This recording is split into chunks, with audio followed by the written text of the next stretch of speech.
All right, hello everybody. Let's start by getting the house cleaning out of the way. If you like this sort of thing and are enjoying the series and the rest of my content, please like, subscribe, and leave a comment. I'd really appreciate it, and it helps the algorithm. So the last section, we had Norm uh, starting his job with George and working with him. And what I found interesting was that George's range, he made it so that it was a membership. So you were either a member or a student, which made it probably a serious place to practice and work on your game, as opposed to you have transient people and you know top golf type people. That sounds like it's something cool. He mentions Irv Lightstone. That name keeps coming up in with all my Canadian interviews. So Irv must have been a heavy hitter in the CPGA, and he was highly respected by his peers. So, George Knudsen taught the golf swing as motion and not as a hand-eye coordination thing. So it's an interesting construct, especially when you talk to some of these people that are into like proprioception and, flovial and all that good stuff. Apparently, Knudsen didn't even pay attention to that. This next part is going to be strictly instruction. So he's going to take you through the natural golf. I always wanted to know who the best player was on tour simply because I wanted to actually work as hard. And then I ran into George Knudsen out of Canada, and I watched him hit the golf ball. I watched him with the wide stance, taking the club back way inside, releasing the club. One of the greatest ball strikers I'd ever seen. Why is golf so difficult? Before we discuss the methods in which Knudsen taught, I feel it's important to cover some of the misconceptions of the golf swing which has held so many of us back from playing the best of our abilities. Knudsen believed that the golf swing was a motion, not a hand-eye kind of game. This brings us to the number one misconception of the golf swing: keep your head down and eye on the ball. At one time, that statement made sense. The equipment used 100 years ago really wasn't that dependable. The shafts were made of hickory, which were like buggy whips. As you swung the club, the shaft would torque and twist, and it was very difficult to get the club back to the ball. In fact, if you took lessons back in the day of Bobby Jones, the lesson would consist of a pro teaching some basics, like the stance, grip, etc. Then you would watch him hit balls, trying to get a feel for his rhythm or timing. Feel is something you can't teach. It is very much an intangible thing. Since the late 1930s, golf manufacturers started replacing the wooden hickory shafts with steel shafts, and with all the technology in equipment today, the shafts are very responsive, and it is now much easier to get the golf club back to the ball. Blind golfers play golf. There's your proof. You don't need to see the ball to hit it. Another common misconception made by many golfers is the idea of a straight left arm at address for a right-handed golfer. Golfers tend to lock the left arm at the elbow, which causes tension and possible injury to the arm. The left arm is supposed to be naturally straight, the way the arm hangs naturally at the side of the body. There is a slight bend of the arm, so a straight left arm means naturally straight, not locked. The grip is another area that has been misunderstood by many golfers. Grip it tight. I have been teaching golf for about 25 years, and more often than not, the majority of golfers grip the club too tight. When you grip the club tight, you are creating tension in the arms and shoulders, which can cause golfers' elbow and will slow down club head speed. You want to hold on the club tight enough so the club doesn't fly out of your fingers while swinging the club. You need to feel the club in your hands. Sam Snead was once quoted as saying, "You hold on to the club like you would hold on to a newborn bird." I have also heard of things like the V's formed in the left hand by the thumb, and forefinger should point towards the right ear or shoulder.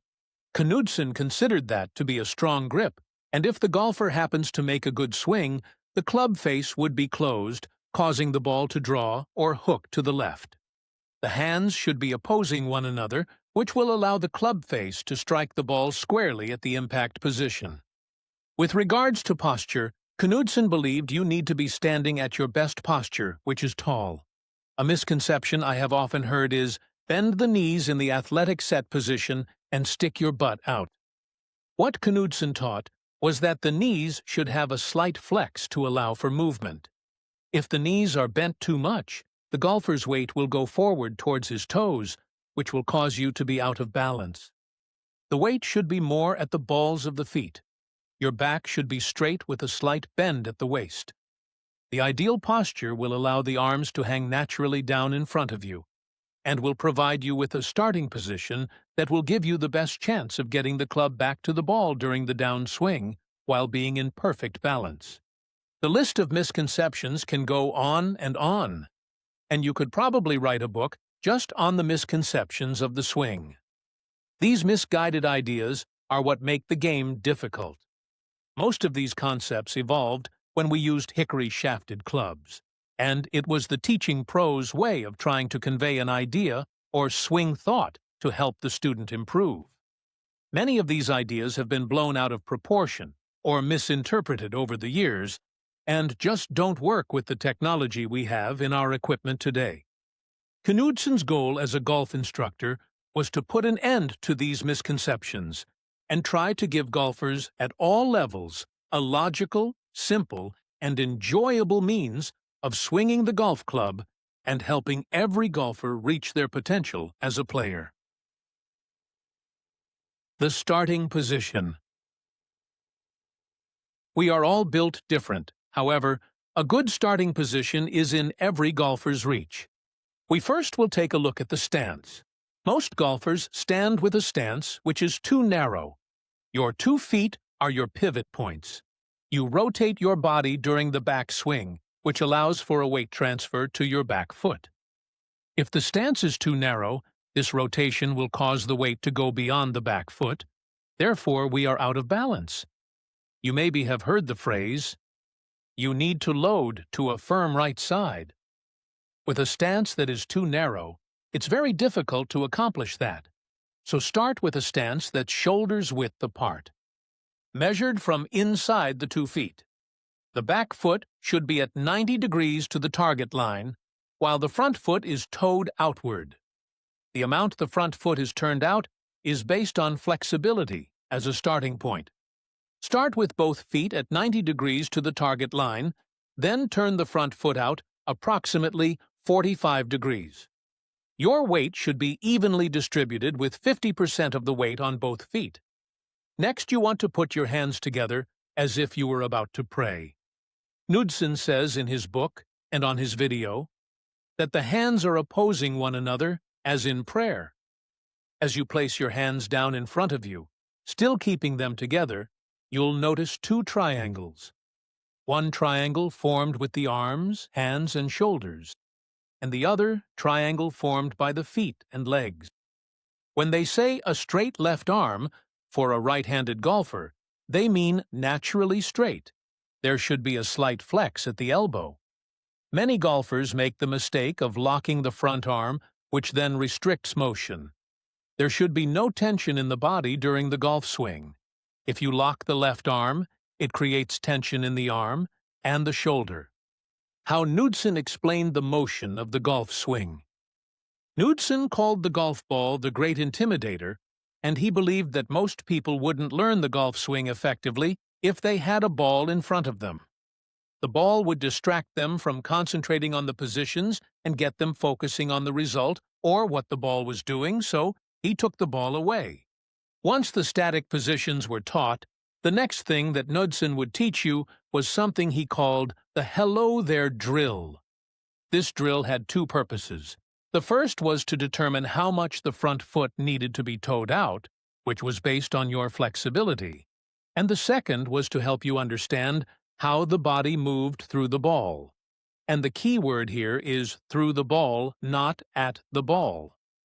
From your stance, you place the butt end of the club in the center of the body, just above the belly button. You extended your right arm and held on to the shaft of the club. From there, you would simply turn to the target. The purpose of this drill was to determine the balance position of the front foot and to experience a weight transfer where your entire body would face the target. You would continue to work on this drill until you were able to do this drill and arrive in a solid, balanced front foot with 100% of your weight ending up on the front foot. Then he had you do this drill with the eyes closed. When your eyes are open, they make the adjustments to give you balance. However, when you close your eyes, you rely totally on your positions. This drill is very effective and gets the golfer to understand balance and focus on the finish position rather than the ball.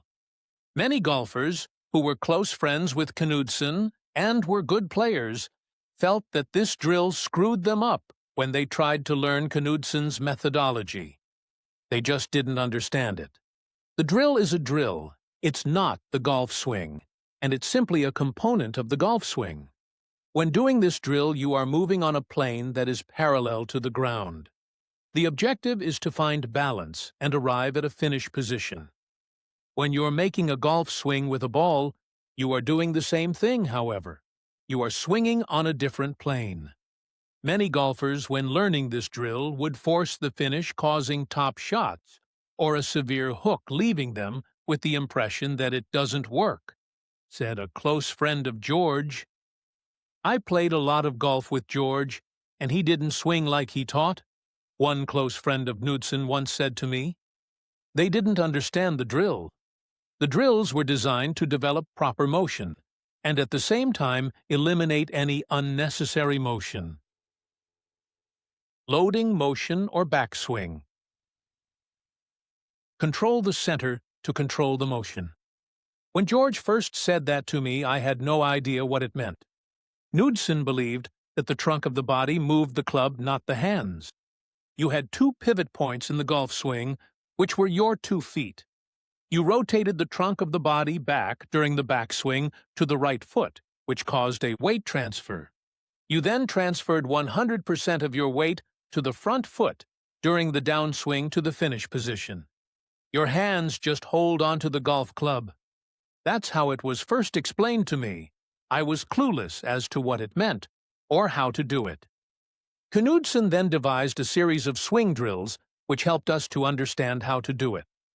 Once the hello drill was taught, the student needed to find out what the hands and arms do during the golf swing, and Knudsen would then introduce the next drill called the plane control drill. How it worked was, you took a stance approximately shoulders width apart. You then held on to a golf club as you normally would. You would raise your arms so that the club shaft was parallel to the ground with the butt end of the club pointing to the center of your chest. You then rotated the trunk of the body back so that your weight would end up on the inside heel of the back foot, while keeping the butt end of the club staying connected to the center of the body. You then would transfer weight to the front foot, still keeping the butt end of the club connected to the center of the body, and ending up in a similar ending position as in the hello drill. Again, there isn't a ball in play when you're working on this drill. The other thing you need to notice is the angle of the shoulders. From the starting position, your shoulders are level to the ground. As you rotate back, they remain level to the ground. And as you transfer weight to the finish, they are also level to the ground. The plane that you're moving the club on isn't the same plane that you would be hitting a ball from, unless you had a real bad lie. The purpose of this drill is to get the club, hands and arms moving as one unit with just the body rotation, controlling the center to control the motion. You rotate to the back pivot point, right foot, then transfer weight to the front pivot point, left foot. Once you grasp the concept of this drill, we need to perform the drill on a plane that would allow the ball to get in the way of the swing. This takes us to the most controversial drill of them all, the passive hands drill. When I first started working on Knudson's methodology, I was criticized by many of my fellow pros. They would say things like, "Knudson's hands aren't passive. He cocks his wrist and releases the club. He uses his hands." One of the more prominent and well-known teaching pros named George Clifton once said, "Knudsen had the best hand action he ever saw." Again, many close friends of George would often say to me, "You do know that Knudsen didn't swing the club the way he taught the swing. He would set the club at the top with his hands and would release his hands at impact. He wasn't passive at all." Again, these guys were looking at the wrong things and really didn't understand what Knudsen was doing. As I mentioned earlier, in the golf swing, there are voluntary action and involuntary action. Knudsen said that the wrist do cock or set, however it happens, as a result of the mass, the club being put into motion during the backswing, and then the change of direction from the backswing to the follow-through that cocked the wrists. It was an involuntary action, and was not something he did intentionally. There was also a release of the hands at impact. Again, it was not intentional, and it too was an involuntary action, and happened because of the right arm extension and the left elbow fold, which we will discuss a little later.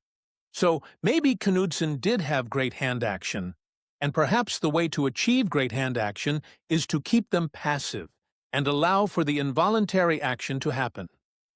The way the passive hands drill works is as follows.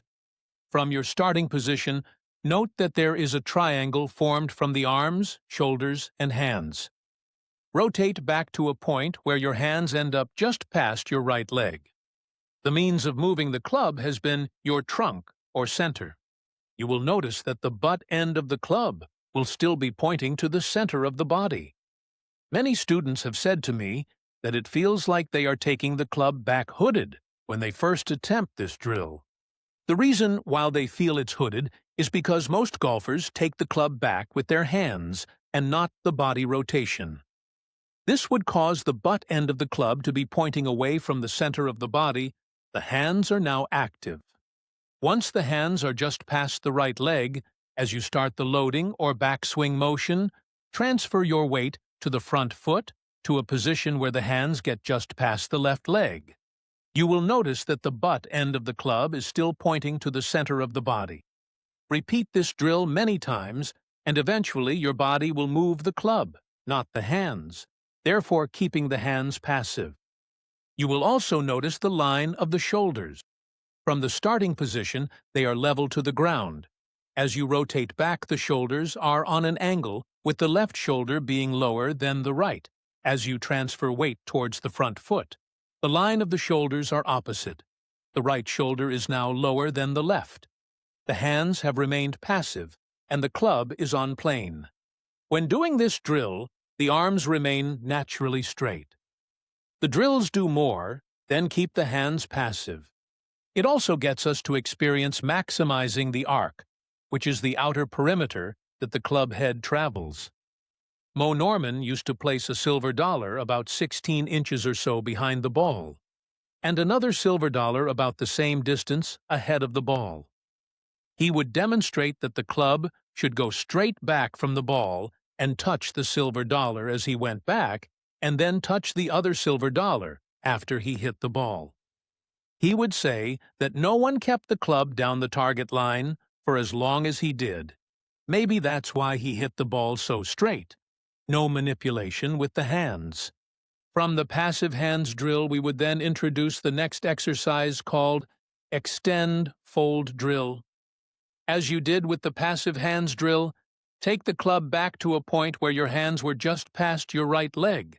From there, continue to rotate the trunk of your body back, allowing the left arm to extend, naturally not locked, and the right elbow should fold, hence Extend Fold Drill. At waist height, the butt end of the club should still be pointing to the center of the body. Next, transfer weight to the front foot, allowing the right arm to extend and the left elbow to fold.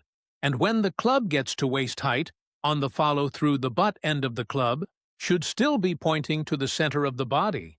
And also notice the angle of shoulders. Now that you have an idea how the club moves, hit a few balls with maybe a 9 or 8 iron. You can't be thinking of all these things we discussed regarding the drills and hit a ball at the same time, so only hit some balls after you had a chance to work extensively on the drills. I suggest, as you are hitting balls at this point, have awareness as to where the butt end of the club is relative to the center of the body. You always want to feel that the butt end of the club is connected to the center of the body. The top of the backswing. In all my years of teaching the golf swing, this is where I feel most golfers have some major misunderstandings. Most golfers feel they need to take the club back to a position where the shaft is going down the target line. They make a big shoulder turn with their back facing the target. You know, the longer the swing, the further the ball will go. Right? Knudsen told me an interesting story about a conversation he had with Ben Hogan. Ben Hogan admired George's golf swing, and once said Knudsen had the best golf swing of his generation. That's a pretty good compliment when you consider who was part of Knudsen's generation. Nicholas, Trevino, and many other great players. I also heard from someone that whenever both Hogan and Knudsen were playing at the same tournament, there was always a vacant spot open next to Hogan on the driving range which was reserved for Knudsen. So that should tell you something about how Hogan felt about Knudsen. Knudsen once asked Hogan, "How do you get the club to parallel at the top of your backswing?" Hogan replied, "I don't know what you're talking about. I don't take the club to parallel." Knudsen replied, "Yes, you do. I have pictures, and all the guys on tour are saying that the club needs to get to parallel at the top of the swing like Hogan." Hogan said, "I don't take the club to parallel." Knudsen then asked Hogan, "What do you think about during the backswing?" Hogan said, "I rotate my body until I feel the weight of the club on my thumbs. Once I feel that, I transfer my weight as fast as I can to front foot."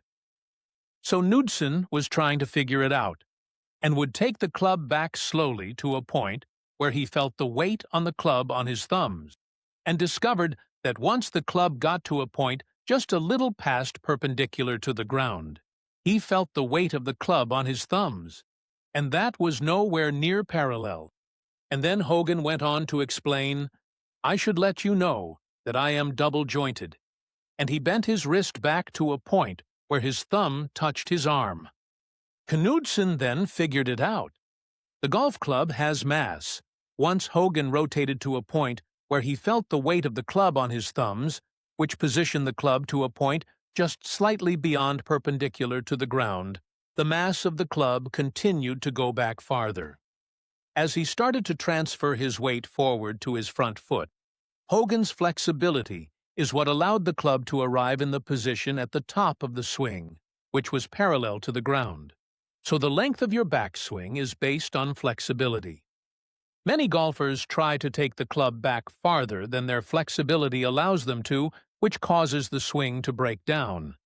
The key thing to remember is it's not the length of the backswing that will hit the ball farther, but rather the wideness of the arc. The arc is the outer perimeter of the swing or the path that the club head travels, and that arc needs to be maximized in order to achieve maximum distance. An easy way to see if you're maximizing the arc is at the address position. Notice the distance from the butt end of the club to the base of your neck. Let's just say it's about 2 feet. Take the club back to the top of your backswing and note the distance of the butt end of club relative to the base of your neck. It should still be 2 feet. Most golfers will find the distance has changed, and it usually is a shorter distance. The same can be said as you swing through the ball. When the club gets midway between the hips and shoulders, the distance should still be 2 feet. If you find the butt end of the club is closer to the base of the neck, then at the address position, and then you have compressed the swing, therefore making the arc smaller, which affects the distance the ball will go. The release. You hear about this term often. He has a great release through the ball. Knudsen felt that the release was an involuntary thing that happens on its own. He never felt a conscious effort to release the club. As the body transfers weight from the back foot to the front foot, the arms, hands, and club will change direction. At impact, both arms are extended and pulled out due to the centrifugal force created. The back arm continues to extend while the front elbow folds, creating a release of the hands at impact. Knudsen felt that the sole purpose of the hands is to hold on to the club. That's it. Knudsen created a series of drills as mentioned, designed to help the golfer understand what the hands and arms do during the swing motion. Most golfers tend to use their hands way more than they should. These drills will help you eliminate the unnecessary motion and at the same time create the proper motion. After impact, the golfer's intent is to get the entire body to face the target. Once the club gets to about waist high on the follow-through, the swing is completed. How the club goes beyond that point is due to the momentum the golf swing creates. Posture. Once you have established a grip, the next thing we need to look at is posture. Take your grip and a stance that is at least shoulders width apart. Then you want to lock your knees and have your arms extended in front of you with the club parallel to the ground with your back straight. Next, you would bend from the waist while keeping your knees locked until the club head has reached the ground. Then you want to unlock your knees. You should feel the weight in the balls of the feet. If you feel the weight on your heels, you're too close to the ball. If you feel the weight at your toes, you're too far from the ball. There is a misconception with posture. Many will say it is like an athletic position or ready position, as in sports like basketball or tennis. Doing so would have you bend the knees too much, putting your weight forward in your stance, and not allowing you to maximize the arc of the swing. If you bend your knees too much, it also could cause you to change the spine angle during the swing. You just want to have slight flex in your knees, which will give you good balance and allow for good range of motion during the golf swing and for you to maximize the arc. Your back should be straight with a tilt from the waist, which allows the hands and arms to hang naturally in front of you. Ball location. The ball location should be 2 to 3 inches inside the heel of the front foot. Another misconception regarding the ball location is that the ball moves up in your stance with a longer club and back in your stance with a shorter club. If you were to do that, you would need a different swing with every club. The proper ball location is always, for a standard shot, 2 to 3 inches inside the front heel. The back foot position gets wider when swinging a longer club, and then becomes narrower when swinging a shorter club. This gives the illusion that the ball is moving back or forth, depending on the club you're swinging. In reality, the ball is always in the same location relative to the front foot. Alignment. You will often see golfers laying a club along the ground while practicing, which helps them sense that their body is aligned to a target. It's always a good idea to have a target in mind while practicing. However, you really don't get your alignment from your toes. As I mentioned earlier when discussing the stance, the back foot is straight, or at 90 degrees to a target line, and the front foot is turned outward somewhat, which allows you to get through the swing and establish a solid, balanced finish position. As you turn your front foot outward, that opens your stance, front knee, and hip to the target. If you're going to lay a club on the ground to help establish a target, you should lay the club at the heels of the feet, not at the toes. Golfers will also try to align their shoulders to a target, which is also a misconception. Because the right hand is lower on the club than the left hand, this will naturally open the shoulders. If the hands were opposing and together, the shoulders would be aligned to the target. But in the golf swing, the right hand is lower on the club. So the only thing that goes to the target is a line from the heels and the club face. Everything else is somewhat left of the target. Alignment is very important, and I do cover alignment when I'm teaching my students. However, what really determines whether the ball goes to the target isn't in the alignment. It's where you finish the swing, which we will talk about a little later. Alignment in the starting position will determine the swing plane and where the ball will start. For example, if you're aligned left of the target in the starting position but finish at the target at the finish position, the ball will fade at the target. If you're aligned right of the target and finish at the target, the ball will draw to the target. So the most important thing regarding alignment isn't in the address position, but where you end up at the finish. This is something Knudsen really tried to get me to understand when I first started to work with him, and was a difficult thing for me to do because I was like everyone else, and I was focused on the ball and not the target. Once I started to trust what he was telling me, I saw immediate improvement and was able to more consistently hit more targets and lower my scores. The finish position. Most golfers will spend much of the time working on a starting position or address position, but neglect the finish position. The finish position is extremely important because it tells us why we get the result we get. Working at the range, I see all kinds of golf swings, some good, some strange, and some poor. The one thing in common most golfers do when practicing or playing is when they hit a good shot, they hold the finish and admire the shot, and hope that everyone else on the range or playing partners saw the great shot they just made. However, when they make a poor swing, they kind of look away and discuss, and usually a four-letter word is expressed, or for some, a club will soon become airborne and be advanced further than the ball. Regardless of your result, you must hold the finish position and evaluate. This is very difficult for golfers at all levels to do, but something we must get in the habit of doing. As a golfer, I want to know why the ball went the way it did, why it went to the target or hooked off in the trees. The finish position always holds the answer to why. Components of a good finish position. After you make your swing, you want to ask yourself a few questions. The first is, where is our body facing? Your entire body needs to be facing the target: shoulders, chest, hips, knees, and the top of the back foot.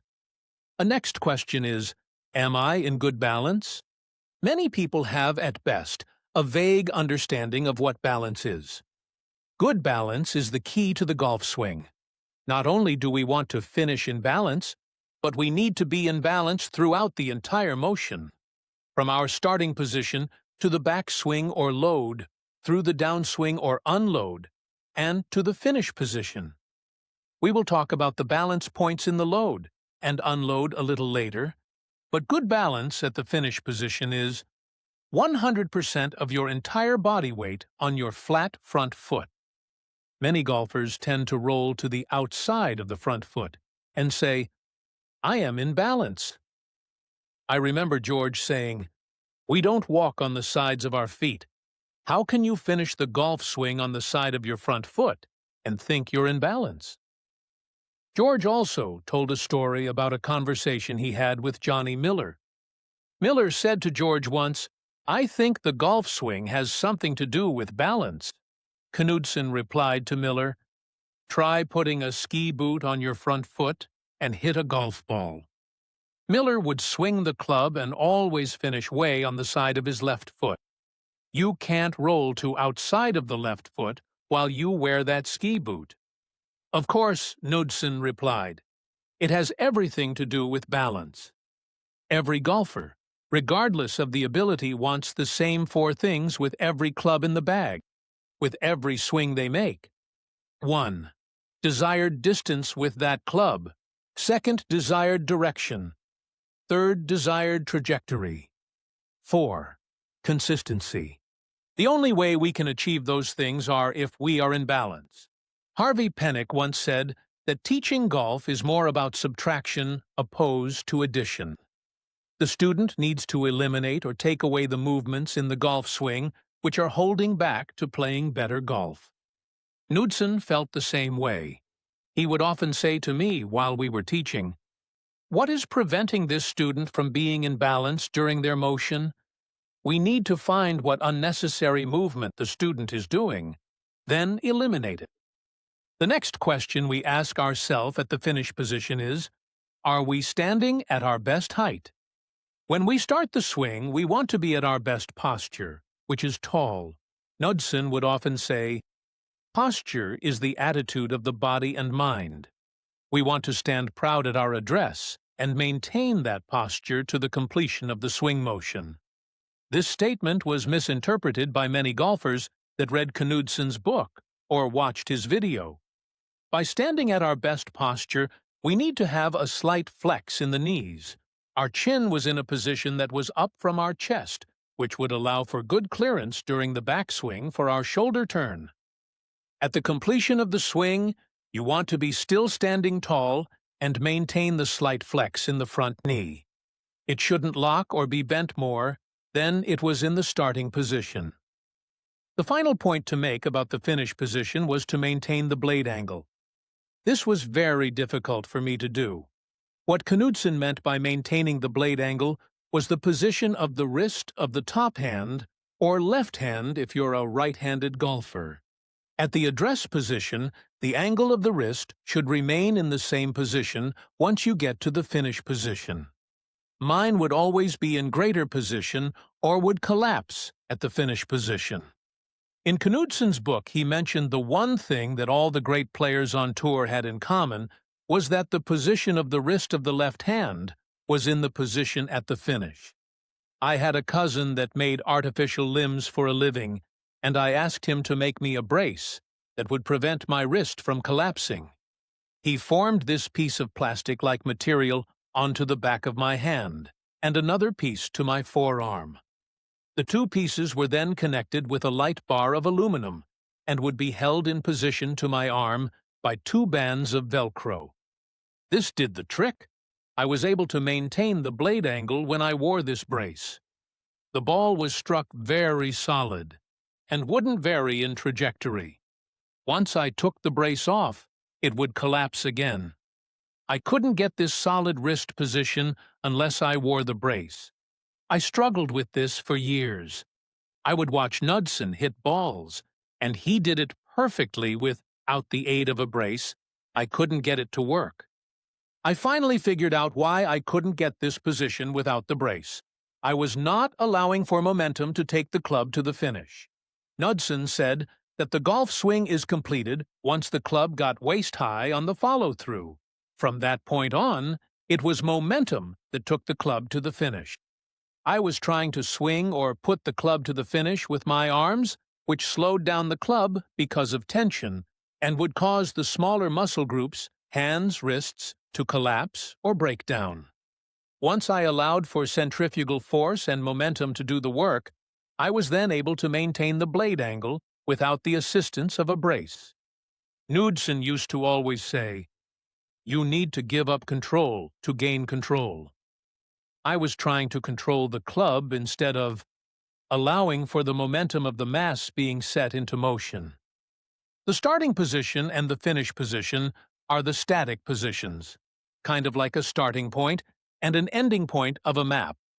Without a clear understanding of the two static positions, you have a very little chance of being successful in developing an effective golf swing.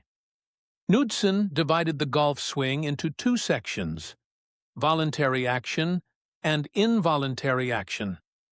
The voluntary actions are the skills we need to learn, while the involuntary actions are the things that just happen. The voluntary actions are 1. The starting position. 2. Grip and stance. 3rd posture. 4th alignment to the target. 5th ball location. 6th rotation during the backswing. 7. Changing direction from back to forward using a weight transfer.